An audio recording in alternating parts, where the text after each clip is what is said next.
Hello po muli mga kababayan na sa kagaya ko pong OFW at sa mga dito po sa Paris, France na kagaya ko pong OFW at nagpapasalamat po ako sa mga nag-subscribe sa akin dito sa Paris na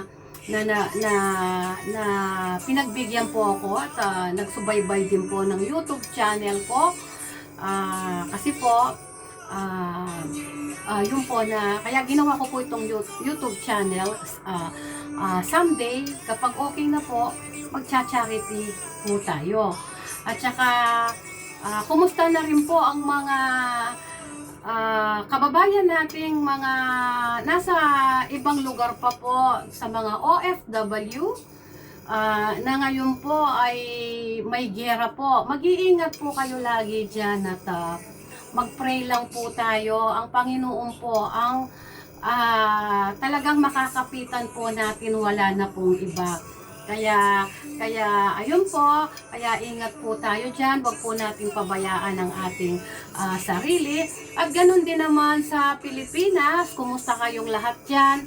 Sa mga nag-subscribe sa aking sa Pilipinas, nagpapasalamat ako. Sabi nga, kahit kagaya ko na nagpa-follow din sa mga nagmi-mission, nagcha-charity.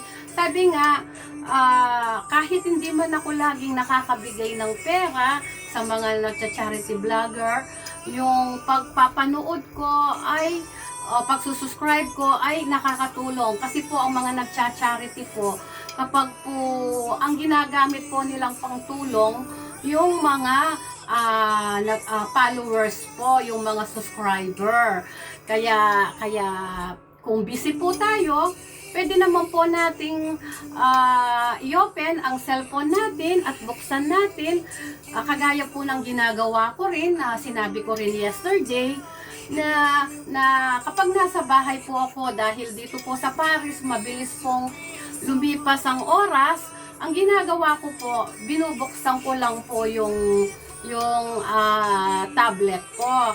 And then, habang pong naglilinis ako sa bahay, ay nakikinig po ako sa mga charity vloggers na sinusubaybayan ko po. Matagal na po ako nagsusubaybay sa mga charity vloggers po na nakaka-bless po sila.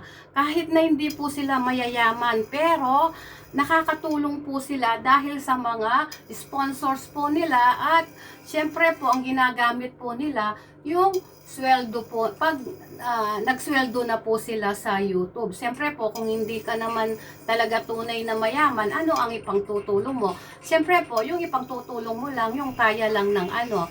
Pero kung minsan mas gusto nating more na magbigay. Kaya ayun po, today po, habang nagluluto po ako, kukwentuhan ko po kayo. Sandali lang po. Ayun po, excuse po. Ay, kukwentuhan ko po kayo habang nagluluto po ako. Ngayon po, Saturday po dito sa Paris. Ang time po dito is 11:36 AM. Kung sa Pilipinas po siguro, mga 6 hours ang different po.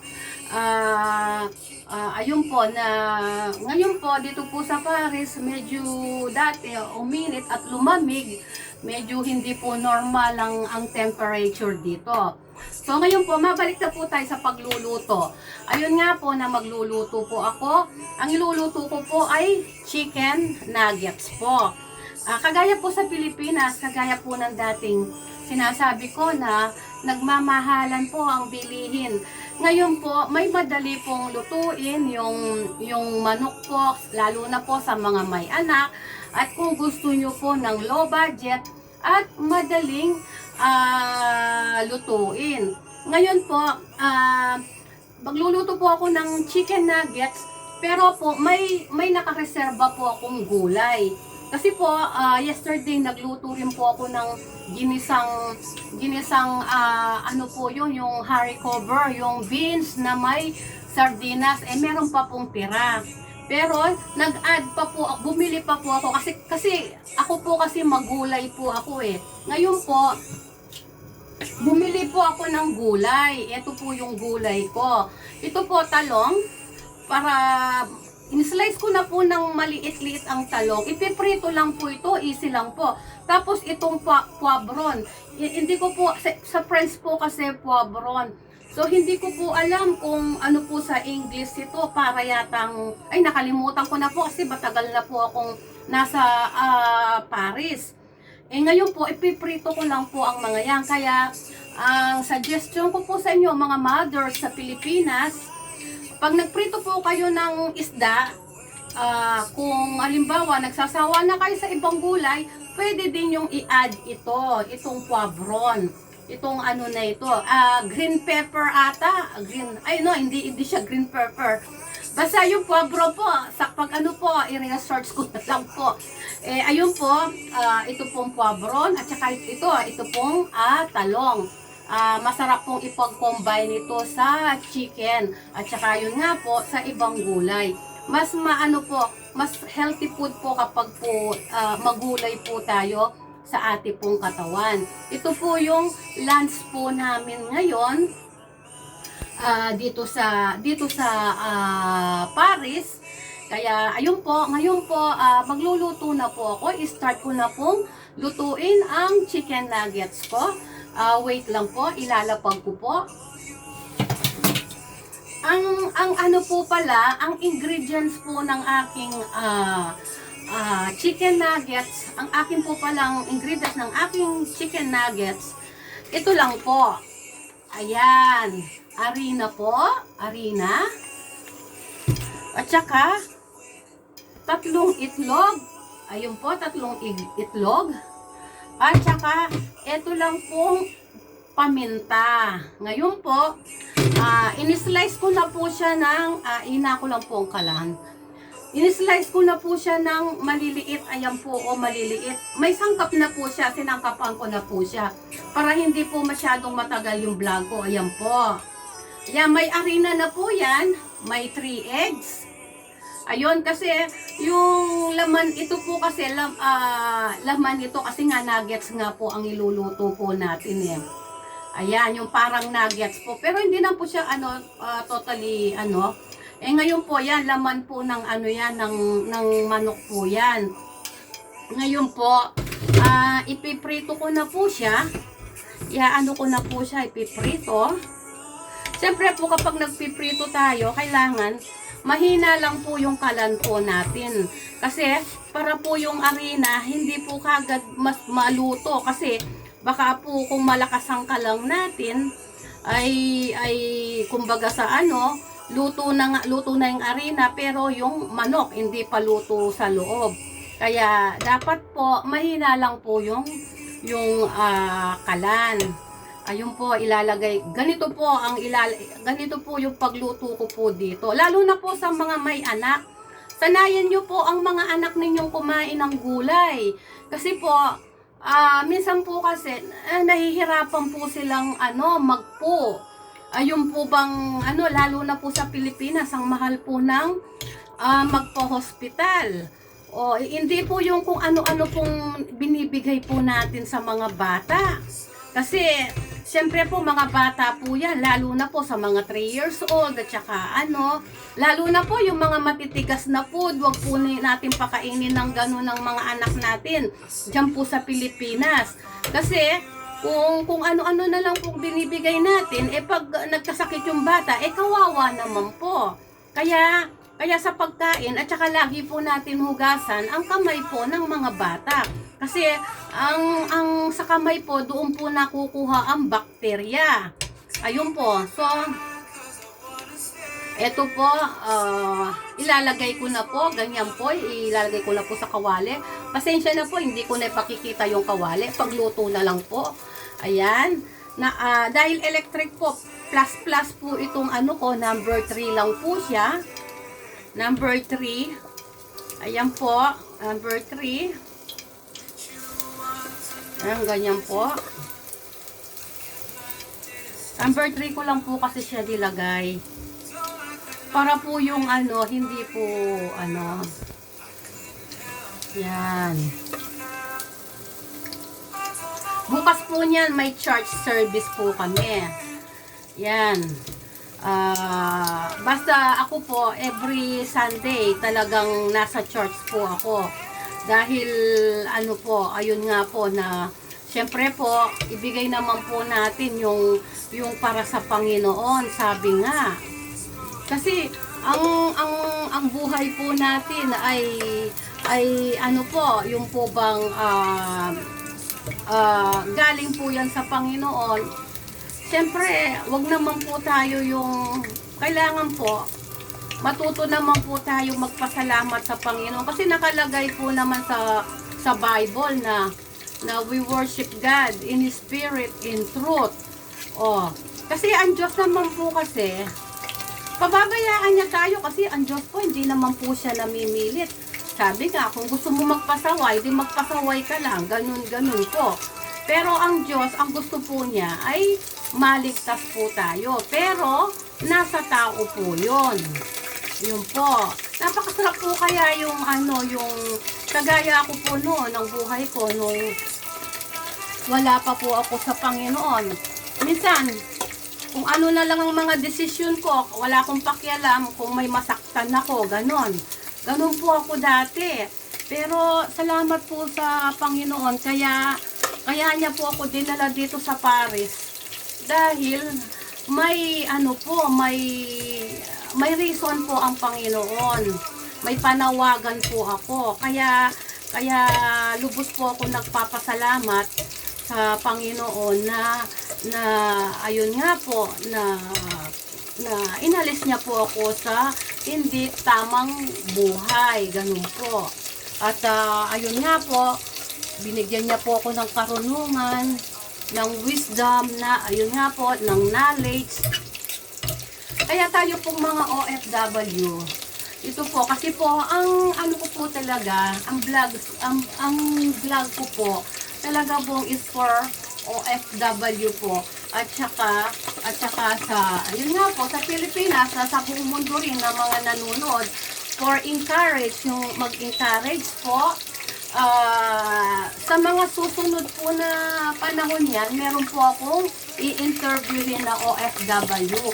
Pupunta po kami sa isang magandang lugar na ipapakita po namin sa inyo.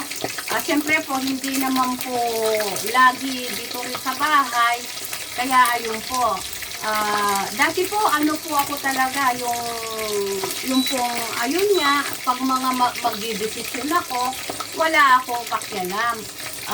Kung may masasaktan ako, or ano. Pero ngayon po, ayun nga po, kagaya po na sinabi ko, dahil sa Panginoon, iniba niya po yung pananaw ko po sa buhay po. Kaya ayun po, napakasarap po yung mag-serve po sa Panginoon. Kaya po kapag po may nag-i-invite sa atin, mga OFW, kahit dyan sa Pilipinas, paunlakan po natin.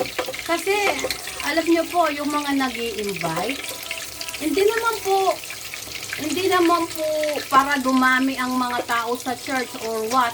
Para sa atin din po yun. Kasi ang gusto po kasi ng Panginoon ay maligtas tayo. Lalo na sa panahon po ngayon, nasa end times na po tayo. May kung ano-ano na po ang mga nangyayari. At sa ating po mga OFW sa iba-ibang bansa, dito rin sa Paris, gawin po nating una, inspirasyon ng Panginoon. Kasi kapag ginawa po natin una, inspirasyon ng Panginoon, malulungkot mo tayo, sandali lang. Kasi lalo na kung may mga karunungan na tayo about God. Sabi nga, ganito lang yon. Kapag marami ka nang alam about God, hindi ka na hindi ka na yung kagaya ng dati, na kagaya po ako dati noon, nung bago ako dito. Siyempre, may mga anak din po ako sa Pilipinas. Yung pong, lagi po akong iyak ng iyak, mabilis akong ma-stress, lalo na kapag may mga nababalitaan ako, ganon. Tapos, minsan, nagkakasakit pa ako, pero kapag naman po nagkakasakit ako, hindi ko naman sinasabi. Kasi ako po kasi, very private po yung ano ko, tsaka lalo na sa aking mga kapatid, instead na ayoko po silang bigyan ng mga problema, ganon, kaya ayun po. Yun nga po na dati mabilis po akong ma-stress kasi ang stress po nakakasakit po yun, tayong mga OFW, kaya kapag po may may mga problem tayo, manalangin po tayo kasi ganito lang po yun, sabi po, di po ba doon sa John 3:16 ang sabi po, for God so loved the world, He gave His only begotten Son. Whoever believes in Him shall not perish, have everlasting life. Yung po is for general po yun. Ngayon po, doon po sa John 3:16 po na yun, kailangan po nating tanggapin muna yung si Lord. After po na nagkaroon, albawa po, may nag-invite po sa atin. Ngayon, pumunta po tayo sa church, tinatanggap po tayo ng pastor. Kung tunay po tayong tumanggap, magpapatuloy po tayo. Yun po is acceptance po yun for the salvation. Kasi, ganito lang po yun. Napakalaki po ng difference ng closer to God at malayo sa Diyos. Yes, lahat naman tayo dati po bilang mga Katoliko, lahat tayo po ay nakakaalam sa Panginoon. Alam natin ang pangalan ng Panginoon, di po ba? Jesus Christ. Alam niyo po ba, ang invitation ng Panginoon, for God so loved the world, He gave His only begotten Son. Sabi nga, kung maniniwala tayo sa Kanya, magkakaroon tayo ng everlasting life. O ngayon po, kasi ang gusto po ng Panginoon, ng Panginoon ay magkaroon po tayo ng personal relationship sa Kanya. Paano po tayo, ano pong ibig sabihin ng personal relationship? Example ko lang po, halimbawa, may nakilala ako sa daan, tapos nag-usap kami. Ngayon, hindi ko naman nakuha yung number niya. So ngayon nakita ko na naman ulit, nag-usap na naman kami. Ganun lang, kwento-kwentuhan. Dahil nga wala namang kaming personal na ano talaga, hindi ko alam ang number niya. So hanggang doon lang po kami. Pero iba po yung sandali, excuse po. Iba po yung kapag nakuha mo na yung number niya, tapos naging kaibigan mo na, kagaya po ng dati, may to God be the glory po, may na-evangelize po ako. Ayun nga, nakuha ko po yung number niya. Ngayon, naging magkaibigan po kami, naging sister pa sa puso ko po. Yung tinuturing ko po siyang kapatid kasi dahil malayo po yung bunso kong kapatid na babae, nasa Pilipinas. So, nauuhaw din po ako sa pagmamahal ng kapatid na babae. Ayun nga po, nakakalungkot naman yun kasi sobra ko po talagang namimiss yung sister ko na po na yun na nasa Pilipinas, na napakabait po at napaka-supportive po sa aming magkakapatid. To God be the glory po sa buhay niya. Ayun nga po na magbuhat po nung magkaibigan kami, talagang tinuring ko po siyang tunay na kapatid. Kapag po may problema siya, na-share niya sa akin. Sa tagal po naming magkakakilala at nakakasama ko po siya sa church, nakikilala ko po kung sino po talaga siya. Lalo na po, minsan lagi po siyang natutulog dito sa bahay kapag may mga gawain kami, or minsan banding. Nagiging closer and closer po kami bilang magkaibigan, lalo na po mananampalataya po siya, nakagaya ko. Ayun po, nakasama ko po siya sa church, kasama ko rin po siya sa music. Kumbaga, dati po siyang Katoliko, to be born again Christian, to be a followers of Christ. Ngayon po, yun nga po, close na kami po. So, nakikilala ko na siya. Siyempre, nalaman ko na kung sino siya.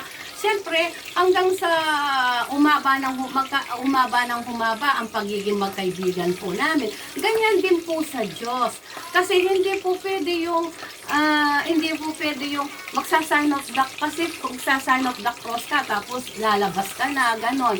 Ang meaning po nun ng personal relationship sa Panginoon, kailangan po mag-continue po tayo. Makipag-aralan din po tayo ng Bible para makilala po natin ng kung sino ang Diyos po natin. Malalaman po natin. And then, at the same time po, kung may personal relationship po tayo sa Panginoon at natanggap po natin ang banal na Espiritu, kapag po nalulungkot tayo, ang banal na Espiritu po, siya po yung nagpo-comfort sa atin. Kasi noon po, di po ba, noon, ano po ba ang malay natin? Wala tayong alam sa patungkol sa Panginoon. Ang alam, yes, nagdadasal po tayo. Pero hindi po natin talaga alam kung sino po talaga siya. Kaya, ayun nga po, na advice ko po sa ating po mga OFW na bigyan po natin ng panahon ng ang pag-church para po, at saka po lalo na po may pamilya po tayo, kasi lalo na tayong mga mother, tayo yung sabi nga, kung may tumanggap sa isa sa pamilya, ang buong sambayanan mo, mga kapatid, maliligtas sila. Parang ikaw yung nakikipag sa Panginoon sa kanila, nakikipag-usap. Di po kami po na nagkaroon na po ng personal relationship. Lagi po namin pinagpipray, mga pamilya namin, mga kapatid po namin, yung po relatives po namin, kasi po yun ang tungkulin po namin bilang born again Christian na nagkaroon ng personal relationship sa Panginoon. At may pinanghahawakan po kami na talaga po kami ay ligtas. Kasi naman po, siyempre po, we are not perfect enough. Sabi nga, from glory to glory, binabago tayo ng Panginoon. Di po ba? Hindi naman yun agad-agad perfect tayo. Kasi, at hindi rin naman na hindi rin tayo magkakasala. Magkakasala pa rin po tayo. Pero, siyempre, yung mga na lang, hindi na po yung kagaya ng dati na, kasi nga, we are saved by grace nga po. Alangan naman po, after niya masave ka, binigyan ka salvation ng Panginoon, tapos gagawa ng kasalanan. Ibig pong sabihin nun, hindi po tayo totoong tumanggap sa Panginoon. Di po ba? Kaya ayun po na lagi po tayong manalangin at i-desire po natin sa puso po natin na magkaroon po tayo ng closer sa Panginoon. Hindi naman po masama yung magpayaman. Sino pa ba? Ako nga ayun po, habang nagluluto ako, sabi ko nga po sa inyo, kukwentuhan ko kayo.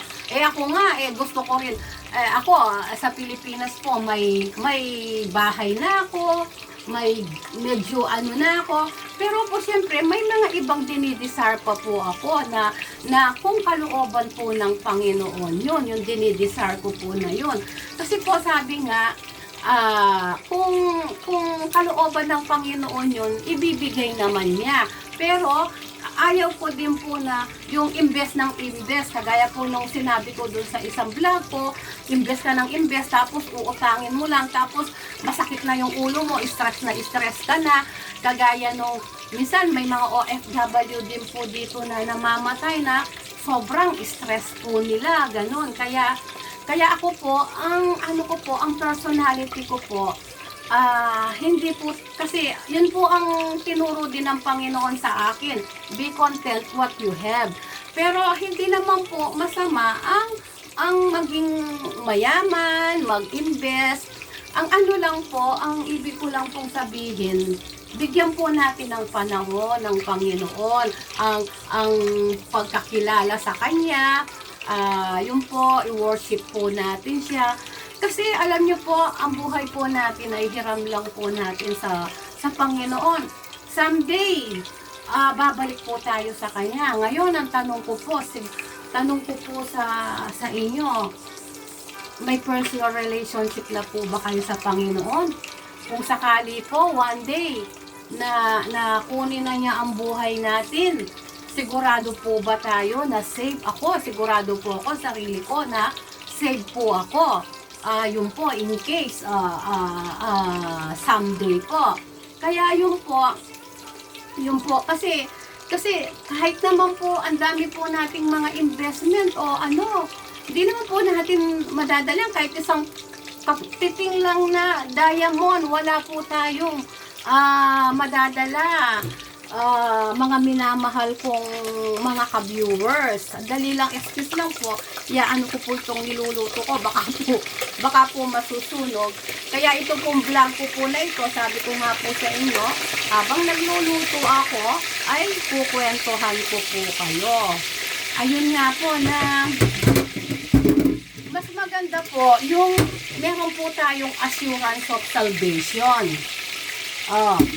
May assurance of salvation po tayo. Yun po ang maganda po sa atin, at saka siyempre para sa pamilya po natin. Yun po ang ano doon. Kaya ayun po. Siyempre po, excuse lang po. Itong aking ano. Yun po, tuloy po natin ang kwentuhan po natin. Kagaya po sa akin, maraming binago ang Panginoon, pati sa pananamit. Dati po, lagi lang akong nakapantalon. Ayoko nga na nagbibistida noon eh. Pero po, sabi nga, si Lord, babaguhin niya po tayo. Kagaya po, ano po, yun nga, yung bumibili po ako ng mga damit na pang-disente sa pampunta po sa church. Kasi dapat naman po, kapag pupunta po tayo sa church, ay maayos naman po tayo, di po ba? Kasi magpupuri po tayo sa Panginoon. Minsan po kasi tayong mga tao, to see, ano ba yun? Is to see to believe. Yung porque hindi natin nakikita ang Panginoon, yung, ayun nga, kaya, alam niyo po, sa totoo lang, mas mapalad po tayo ngayon na hindi natin nakikita ang Panginoon, pero nananampalataya tayo. Nakalagay po yan sa Bible. Hindi ko na po sasabihin ng verse dahil di naman po tayo nagba-Bible study dito. Kasi ang vlog ko po na ito ay is to encourage. Pero nasa inyo po yun kung susunod po kayo. Ang sa akin lang naman po is nag-i-encourage lang naman po ako habang nagluluto po tayo. Ayun po. Noon po, sa totoo lang po, dati pupunta po ako sa church. Hapit na hapit po yung pantalon ko. Ayun. Tapos, ayun nga. Tapos, tinitignan po nila ako, ganyan. Tapos, nung pong mga edad, kasi bata pa po ako nung pumunta po ako dito sa Paris. Nung pong nasa 35 na po ako, 35 years old, nag-iba na po ako ng image ng pananamit. Iniba ko po yung pangsimba ko, iba po yung pangsimba ko, iba yung pang-trabaho ko po. Sabi nga, pwede naman po tayong magsuot. Halimbawa po, kung siyempre, minsan po kasi summer, mainit dito. Kung pwede mo rin magsuot ng medyo maiksi, wala na pong problema yun kung nasa labas po tayo. Pero po kung nasa church, siyempre, kailangan po ay maayos po tayo. Tayo pong mga born again Christian. Kaya alam po ninyo, talagang minsan naiiyak po ako, sabi ko, Lord, ang dami mong binago sa akin, sa buhay ko, sabi ko, hindi ko po masalita. Sabi ko nga sa sarili ko, ang pagkakaroon ko ng personal relationship kay Lord at saka pagiging born again, yun ang the best gift at naging yung pinakamagandang nangyari po sa buhay ko.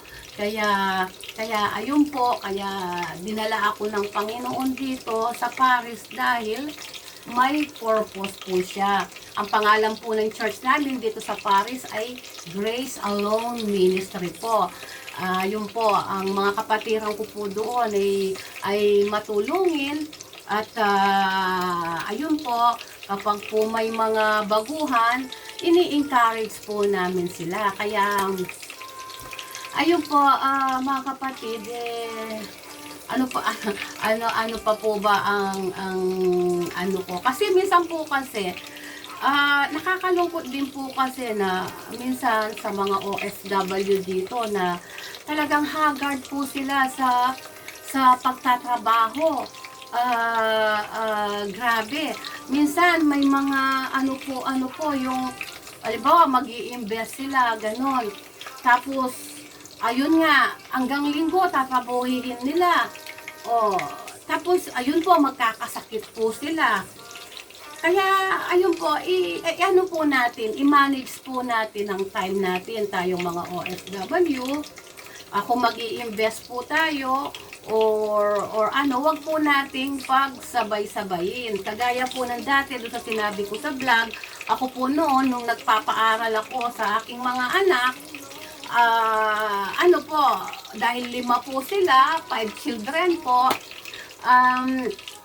ang ginawa ko po, nag-focus lang po ako doon sa pagpapaaral po.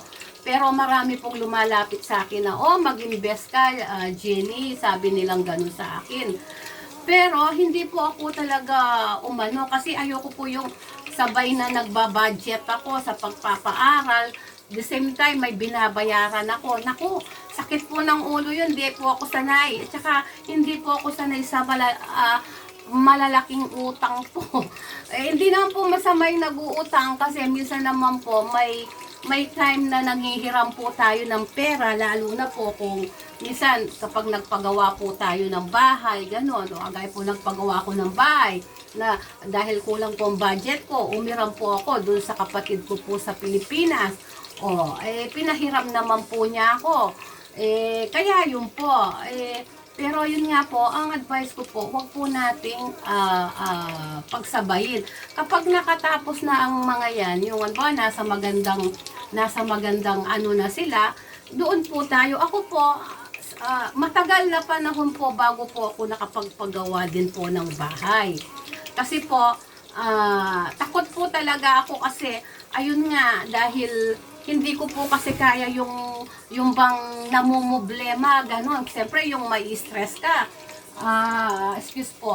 Tapos magkakasakit ka, di po ba, mga ka-viewers? So, mga minamahal kong ka-viewers. Kaya yun po, kapag po OFW po tayo, ang suggestion ko lang po, wag po natin pagsabay-sabayin. Kasi po, kaya ko po na-advise sa inyo ito, dahil dito po sa Paris, marami po akong nakikita na ganon. Tapos ayoko na lang pong magsalita. Minsan may mga ano pa po, basta po, iba't ibang mahirap na lang pong magsalita. Baka lilitaw po tayong maninira o kaya nagmamarites. Ganun po. Lalo na po sa mga mahihilig sa mga occasion, ganyan po. Hindi na po masama ang mag-occasion. Di po ba? Kaya nga ako nga minsan may mga sabi ko, may mga gusto akong bilhin. Sabi ko magwe-wait ako. Yun po ang ang gagawin ko po. Kung kailan po may budget po ako, doon ko po yun binibili. Kumbaga sabi, wag po nating yakapin ang hindi po natin kaya, at hindi naman po masama ang mangarap na magkaroon ng ganito, ganyan. Yun po, hindi naman po yun masama, mga ka-OFW ko sa buong mundo at dito sa Paris. Pero sabi nga, kasi mahirap naman po kasi yung minsan po dito, ang lalaki ng sweldo po nila. Pero kung malaki nga ang sweldo mo, tapos hindi mo na mahawakan pagdating ng nakakalungkot naman po yun. Nakakapagod din ang magtrabaho po dito. Ako nga po, after ng work ko, dahil siyempre medyo nakakaedad na rin po, dahil bata nga po akong pumunta dito. After po ng work ko, masakit na po yun. Masakit na po talaga yung paa ko. Siyempre po, lalo na po, po ako, part-time po ako dito. Kaya ayun po, dahil po sa nagpa-part-time po ako, siyempre, yung mga part-time po, wala pong pahinga yung mga yon. Hindi po kagaya ng mga nagpo-full time.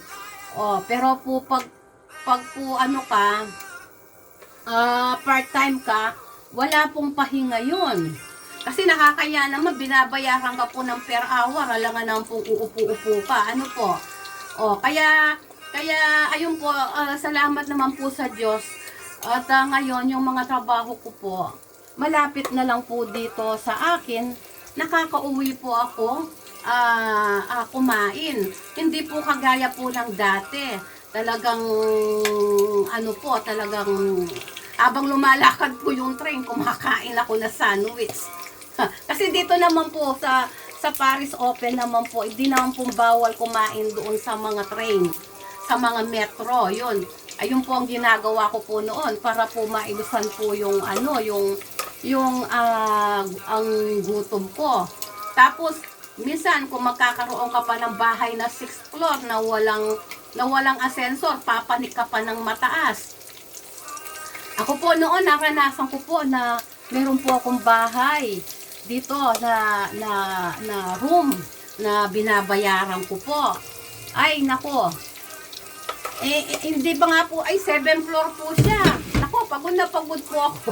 Tapos, ayun nga po, after nung work ko, papanik pa ako ng 7th floor. Kaya, hindi po basta-basta ang mag-OFW. Kaya tayo po may mga kamag-anak sa iba-ibang lugar.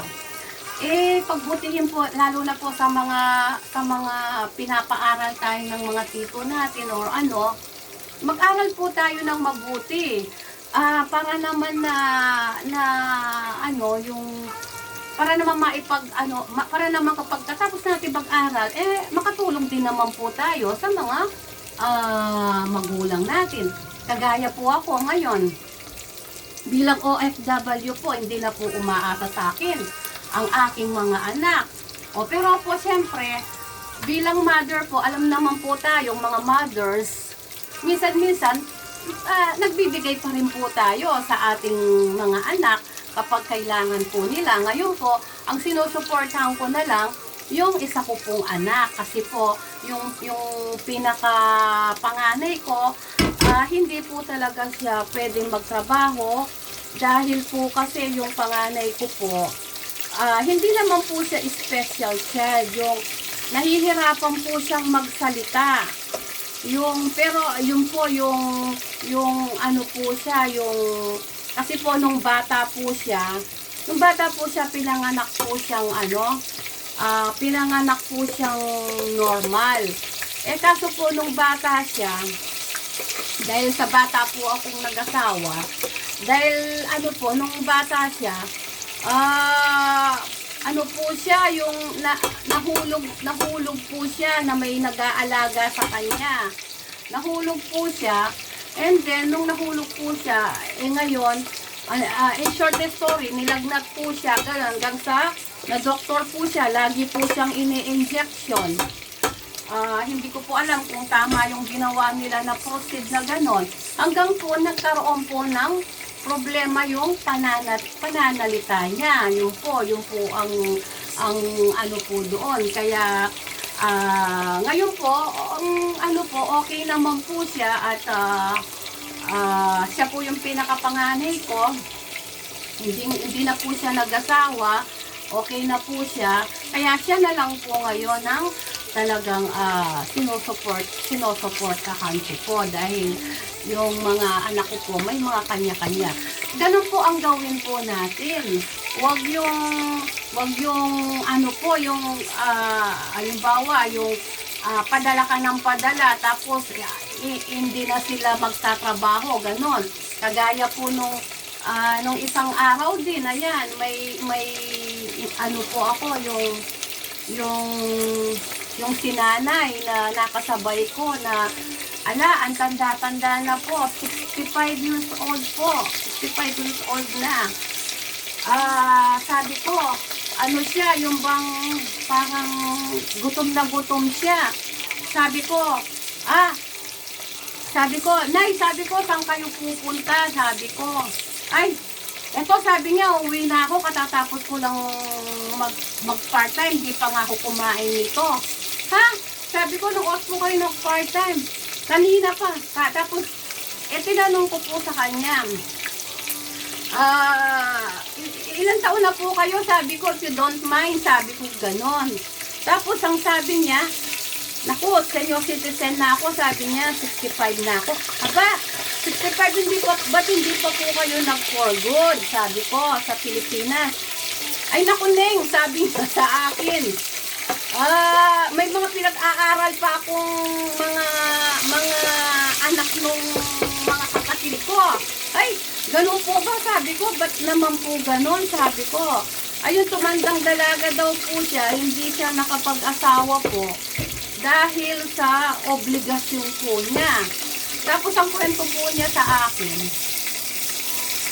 dati daw po, meron po daw siyang boyfriend na Pilipino.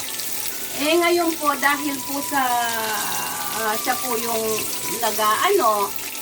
nagpapadala doon sa niya, iniwanan daw po siya ng Pilipino dahil nagsawa daw po. Kasi, ang sabi daw po ng Pilipino, sabi niya, ako na nga nagbabayad ng sabi niya, ganyan, sabi niya, bakit ikaw, sabi niya, walang natitira sa pera mo, sabi ganon. Tapos ayun, kasi hindi rin naman po kasi tama yun, kasi, dapat naman po, sabi nga, kung hindi naman po, kaya nga po tayo dito para pumunta dito para tumulong, di po ba? Okay lang naman po yung magpaaral po tayo, gano'n. Pero kapag natapos na po, kailangan yung pinaaral po natin ay magtrabaho na. At saka alimbawa po sa mga ayun po, yung minsan, yung mga kapatid, gano'n. Huwag naman po masyadong umasa sa mga dito sa Paris o sa ibang bansa. Kasi po, may pamilya din po sila, may pangarap din po sila na mag-invest. Paano po makakapag-invest kung umaasa po tayo, di po ba? Kaya ayun po, kailangan po, isipin din po natin na may pamilya din po sila. Tayo pong yung po mga nasa Pilipinas na umaasa lagi sa mga kapatid o sa mga tito o sa mga nanay, ganun po, o sa mga ate, ganyan, lalo na po kung may pamilya na po. Normally kahit na po wala po siyang pamilya kasi may sariling buhay din po siya, di po ba? Kaya hindi po masama ang magtumulong, pero kung minsan ilagay po natin sa sarili po natin. Minsan nga po, kaya nga po marami nag-aaway na mag-asawa dahil po dyan Kasi minsan wala din po kasi sa lugar. Lalo na po kung minsan gusto po nilang mag-invest silang mag-asawa. Tapos kung gano'n naman po, kaya ang gagawin na lang po ng babae, ang babae na lang po ang mag-i-invest, di po ba? Maswerte ang lalaki kapag nakapag-asawa siyang maabilidad. Di po ba? Paano kung yung lalaki nag-asawa ng walang abilidad? Di parehas na sila. Kaya ayun nga po. Minsan nga po kapag may nakakausap din ako, sabi niya yung yung boyfriend ko, ganyan, sabi niya, Pilipino, ganyan, sabi niya, hindi niya ako napagawa ng bahay, ganyan. Tapos dino-joke ko po, kung hindi kanya kayang ipagawang bahay, kung ikaw rin lang may abilidad, ikaw na ang magpagawa ng bahay. Sabi ko pong gano'n, di po ba? Kasi naman po masira ang relasyon po nila, di po ba? Edi kapag siya po ang naunang mag-isip magpagawa ng bahay, edi ihingi na lang po siya ng tulong doon sa lalaki, di po ba? Ganun po. Kasi kung wala pong aaksyon, tatanda kayong walang bahay. Walang investment na mag-asawa kayo na bilang OFW. Ganun po. Kasi minsan po kasi may mga lalaki na iba po, mas nakapokus po sila sa pagtulong sa pamilya po nila kaysa sa mag-invest po. May mga lalaki pong ganun, ganyan po yung asawa po nung kaibigan ko. Kaya sabi ko nga po doon sa kaibigan ko, naku, kung ganyan yung asawa mo, sabi ko, ikaw na lang ang magpagawa. Baka sabi ko, mag-senior citizen na kayo, sabi ko, wala pa kayong bahay. Sabi ko, ako, sabi ko, nakapagpagawa na ako ng bahay. Sabi ko, tapos na, sabi ko, 2 years ago, sabi ko. Kasi kung hindi ka a-action dyan, sabi ko, tatanda kayo na walang bahay. Sabi ko pong gano'n sa kanya. Di po ba, siyempre, bilang OFW po, maganda rin po yung may sarili pong bahay, di po ba? Kaya nga po yung vlogs ko po na ito, lagi po akong magkukwento sa inyo sa buhay-buhay, ganun po. Sana po wag po kayong magsawa na manood. Ito po pala, yung chicken nuggets ko, sa kwento ko po, medyo natunog na po. Ito na po pala yung chicken nuggets ko. Titingnan ko po, baka po hindi pa po siya luto sa loob. Ayan. Saglit lang po, titikman ko.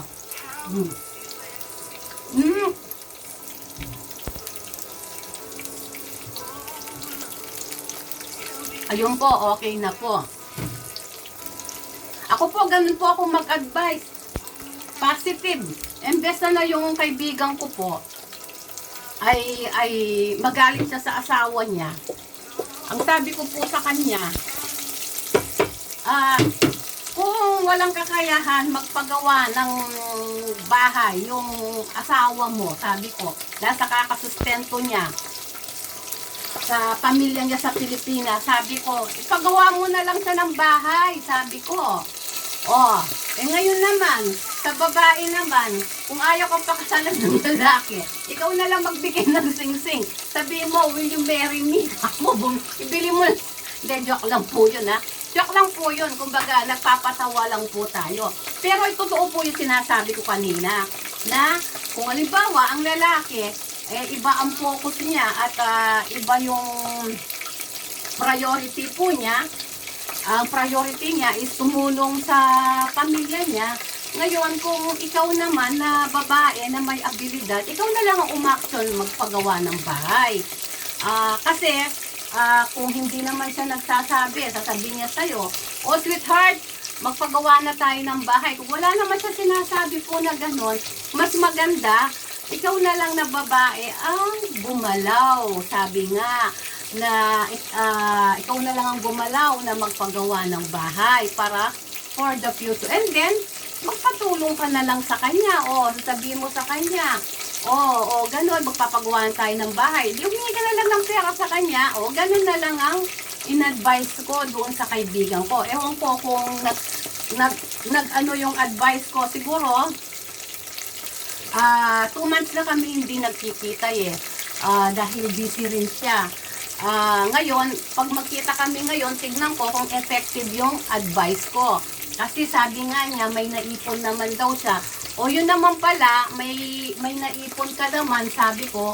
Kasi daw, yung asawa daw niya, walang naipon dahil suporta nga daw. May mga pinag-aaral daw siya. Ganon. Tapos sinusustentuhan pa niya yung kapatid niya, siguro pati na rin yung asawa ng kapatid niya, ganun po. Kaya ganun po yun. Kaya ayun po, mas maganda yun, di po ba? Imbes na magsalita ka ng negative do sa friend mo, i-positive mo na lang para hindi siya dismaya. Ang sarap po kaya ng ganon. At saka alam po ninyo, mas maganda yung tayong mga babae ang nakaka-invest po. Mas maganda yung sa totoo lang, masarap nga po yun yung bang, at least hindi ka nagdepende po sa lalaki, di po ba?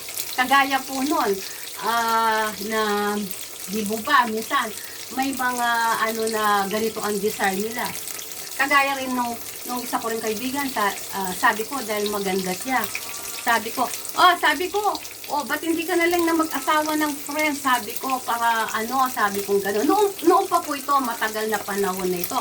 Hindi, sabi niya, para yumamang ka, sabi ko. Matagal na panahon na po ito na in-advise ko nung hindi pa ako born again. Tapos ang sabi po niya sa akin, nako, wag na lang, sabi niya, ang gusto ko, sabi niya, pares kaming may pera. May pera siya, may pera din ako. Which is tama nga naman. Yun, alam niyo po, yung sinagot na yun, nagrema po sa puso ko. Oo nga naman, no. Sabi kong, ganon. Dahil, yun nga po, dahil noon, single mother po ako, nagdi-deserve din ako ng, sabi ko, na kapag asawa ko ng ganito, ganyan, layaman ako, sabi ko. Pero, mag-iiba po yung pananaw mo kapag nasa Diyos ka na po. Magiging kontento ka na kung ano yung maibibigay po ng kapartner mo o asawa mo, ganon. Tapos, kung hindi man yan maibigay lahat, ikaw na lang na babae ang umunawa at magpupuno. Kasi, mahirap naman po yung bang umaasa ka, di po ba? So, kung ikaw rin lang na babae na may abilidad, yun na lang, lalo na kung mahal mo ang asawa mo, kung mahal mo yung partner mo sa buhay. Saka yun nga po, sa mga mag-asawa, kailangan respetuhan at tulungan. Yun po ang maganda. O paano po, mahaba na po itong aking vlog. Sana po wag po kayong magsawa, wag po kayong magsawa sa mga kinikwento ko po.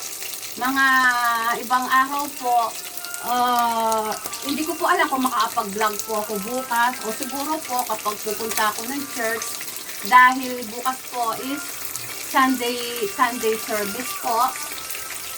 Kaya ayun po, muli po nakikiusap po ako na please po subscribe and share po ang aking pong vlog. At para po ma-promote po siya at ma-monetize. At someday po ay magsa-charity po tayo. Tutulong po tayo sa mga nangangailangan sa halimbawa po sa Pilipinas. Siyempre po, una po ang pagtulong po natin ay sa Pilipinas po. Pero po siyempre, wag po natin kalilimutan at pababayaan po ang ating pong mga pamilya. Siyempre po, family first muna po bago yung pagtulong. Pero ang masasabi ko lang po, kahit hindi po tayo mayaman, kahit konti lang pong naitulong po natin, basta po bukal sa puso po natin ay nakikita po ng Panginoon Diyos yan. Kasi ang sabi po ng salita po ng Diyos, love one another, sabi po niya. Kung ano yung ginawa mo sa iyo pong kung ano yung ginawa mo sa kapatid mo, kung tinulungan mo siya, ginawa mo na rin sa Panginoon. Sabi nga, binigyan mo ng isang basong tubig, ay binigay mo na rin po yon sa Panginoon at matutuwa sa atin ang Panginoon. Kaya yun lamang po, marami pong salamat sa pagsuporta niyo po sa akin. Sana po, huwag po kayong magsawa sa mga istorya po ni Jenny Magat Vlog at happy watching po at bawal po ang sad. God bless po sa ating lahat na mga nanood po dito sa Jenny Magat Vlogs po. Bye-bye po, sa muli po.